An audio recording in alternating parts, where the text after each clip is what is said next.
Hi everyone, welcome back to the Geordie View. So Newcastle United take on Sheffield United tomorrow evening, 6 o'clock kick-off at St James's Park, and the game is live on Sky Sports. And of course, it is the return of the fans, 10,000 fans, including myself. I know some would rather wait till next season when you're told we're going to have a full stadium, but it'll just be good to have 10,000 in the ground and, potentially be brilliant for mental health because this season has just been a mess. Not being able to attend the games, it's just been terrible for mental health, especially, throughout two lockdowns when you couldn't even attend grassroots football. I am grateful that I was being able to get a grassroots football this season, but, I've missed going to St James's Park. I've also missed going to the Gateshead Stadium. And I will probably look to do some vlogs when I can get back to those grounds next season.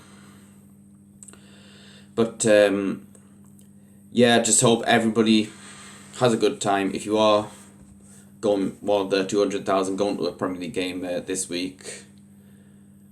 So we'll get into the preview.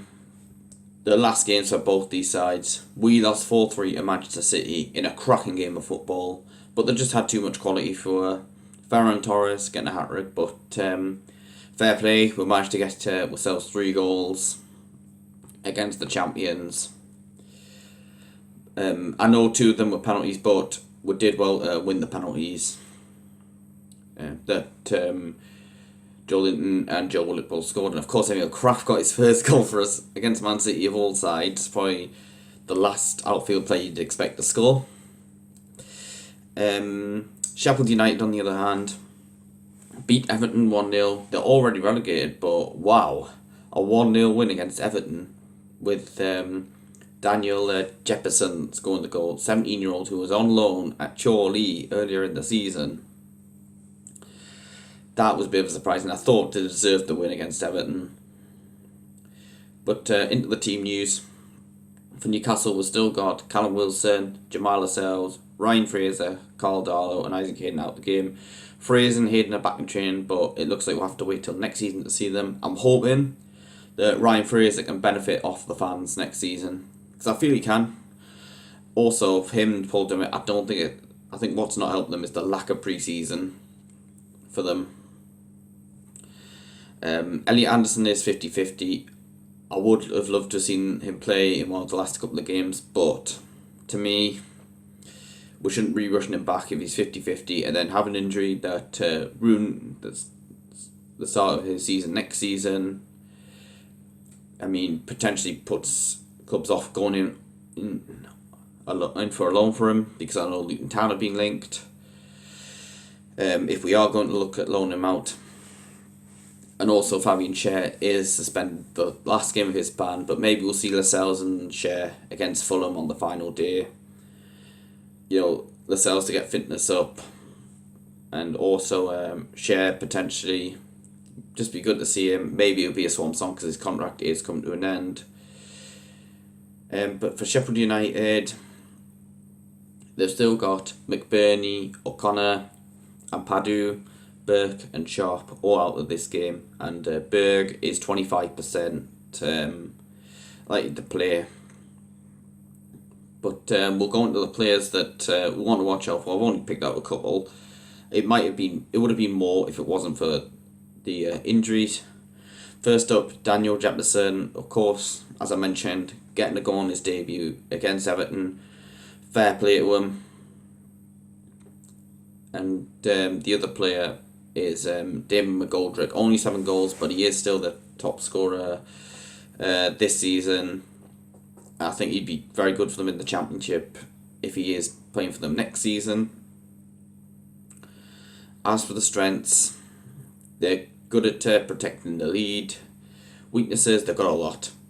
Keeping possession, avoiding fouls in dangerous areas, defending against the wings, defending against set pieces, finishing chances, defending counter-attacks, defending against long shots, defending against through ball attacks, and defending against skillful players. So Alan Saint-Maximin, this I mean, he could be really helpful for this game.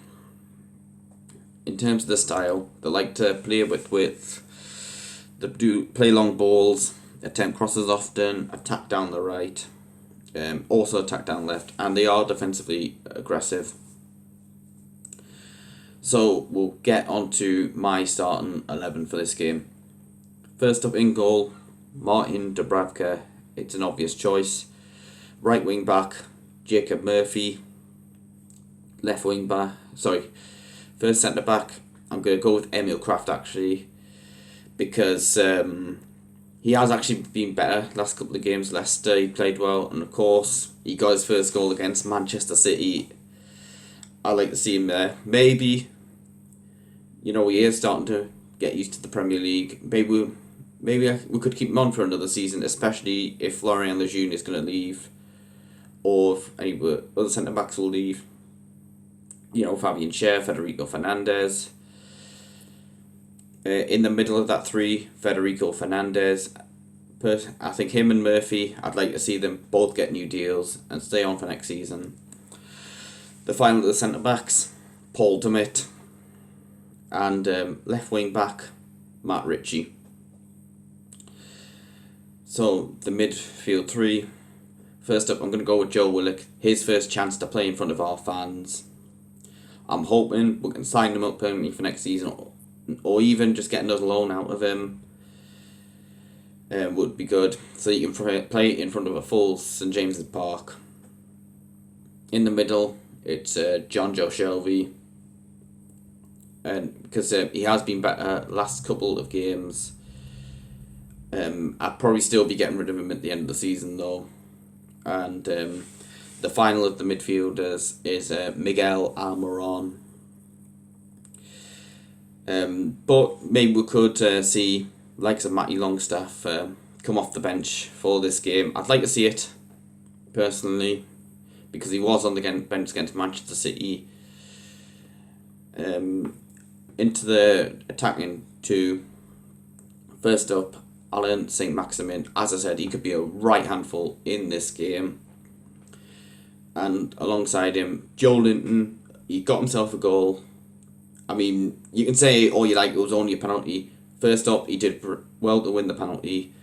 And secondly, you still got to, scoring a penalty isn't as easy as you think. You still got to keep your nerve. And it was a brilliant penalty for him. Carson went right way, but he just couldn't stop it. But I'd keep him in.